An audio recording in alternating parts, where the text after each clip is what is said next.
Hey, hello, this is Sean with the podcast Thrive Not Survive After Abuse.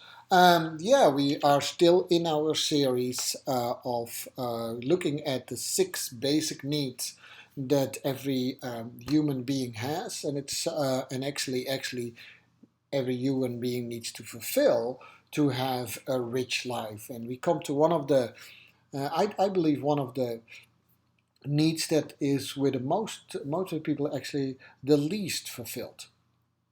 Set aside that it needs to be filled in a healthy way, which we saw how important that is when you look for safety or security, or when you look for variation in life.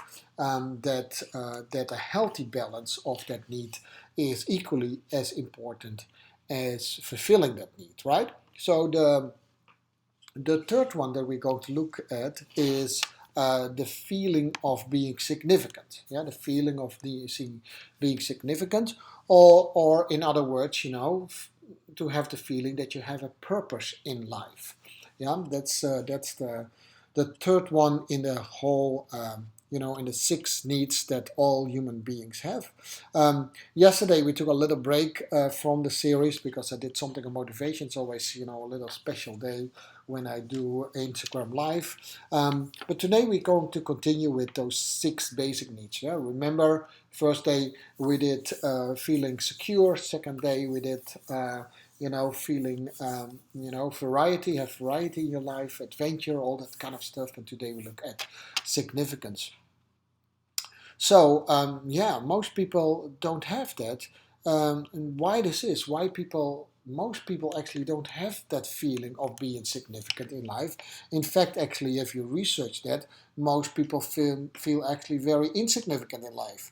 They believe we live and maybe I'm important to my family members, and you could think, why is that not important enough? But they feel actually they are insignificant in those 7 billion people that we are in life, and to most extent actually people don't even think about it.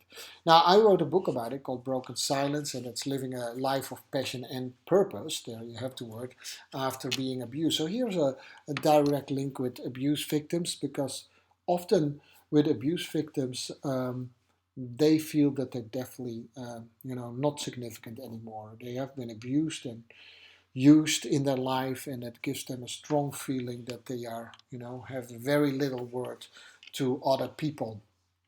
Right, it's one of my, strong motivations to do things that I do today. Right, so let's see why most people, and so including abuse victims, actually struggle with that feeling of feeling insignificant. Right, and why they, have a struggle in their quest for significance. So first of all, in all our schooling, we learned all kind of subject fields, but we never learned actually uh, what kind of life do you want to live, or what kind of life is worthwhile living.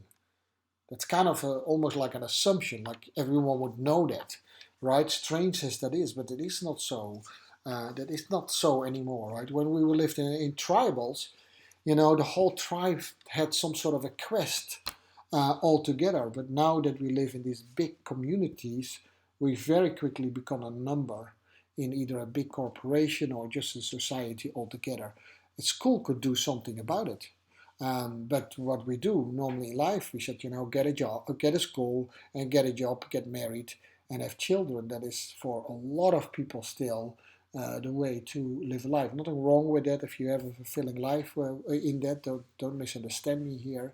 But is that truly the only thing that you want to have in life, right?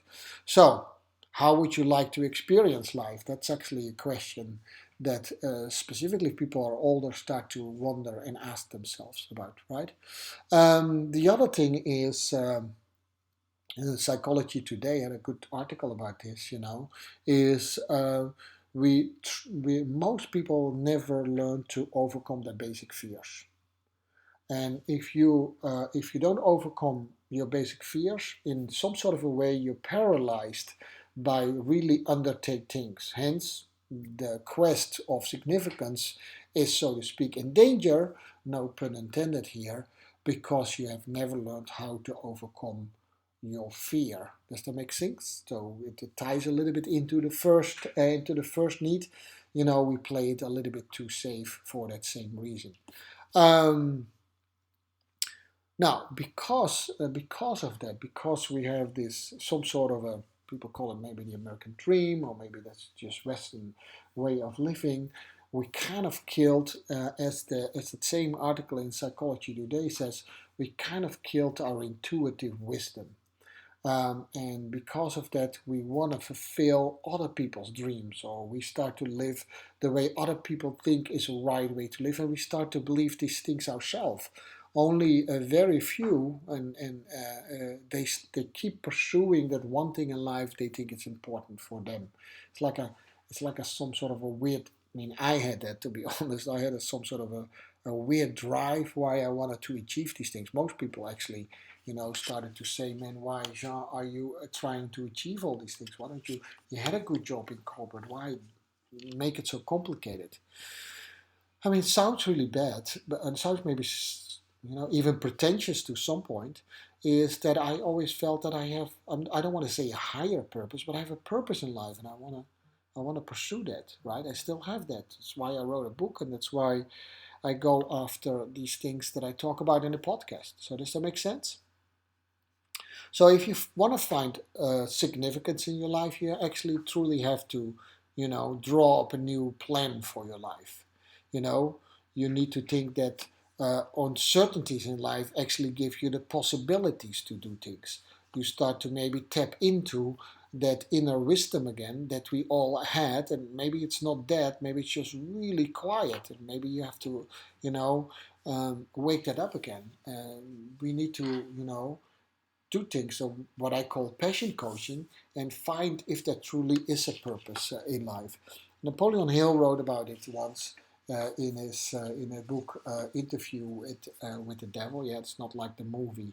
I don't think I have the title right, to be honest, correct, but it's not like the movie with what was it, Brad Pitt, and on a book of Anne Rice. But Napoleon Hill wrote about it, and that most people actually, after the age, I believe, of 23, have very little chance to find their purpose in life. I'm not sure if that's true, but it could be true. And but they basically give up. And so one of the things you need to do is, think about that all uncertainties are possibilities. Think about living stronger in the now. Think about that the past doesn't have to have a hold on you in life. Think about that security in most cases in life is kind of a fantasy. It doesn't exist, right? You think you work for a big corporation, you will never lose your job. That is not. We don't know that, right? Today, actually, not personally, but someone that is known in the dance industry passed away because of coronavirus. I mean, you never know what comes to us, and accept that not as a fear, but accept that as a part of life actually gets you in some sort of a different flow. Um, and and that actually opens a space for you, so to speak, to find your purpose and through that also your significance. Now there are other ways to get to feel more significant, and that's why people sometimes get into criminality and do other things. We see some riots around the world now. Some of the people that are doing these riots, they feel they get some significance out there. They also get some sense of uncertainty and variety in their life out there, and that's the reason why they do these things. I'm not talking about that. Yeah, I'm thinking about, if everyone is unique, that everyone has a certain gift that they should give to the world, and that's where your significance needs to come from. All right, so that's Washan with the podcast Thrive, Not Survive After Abuse. And today we talked about, do you feel significant or not, or the need of wanting to be significant in life, and it needs to be fulfilled to have this full rich life. I'm sure I'll come back to this one more. Tomorrow we come back to the fourth need in this series, and that is about feeling connected and loved. Yeah, a little bit harder time to speak today for some reason. I noticed myself, but that is sometimes what it is. Sometimes it flows out of me like there's nothing and there's no tomorrow. Today I was stumbling a little bit, but I want to be as real as I can be in my podcast. So it cannot always be that smooth. Anyhow, this was Jean with the podcast Thrive, Not Survive After Abuse. I believe it's already episode 104, so tomorrow it will be episode 105. All right, bye bye.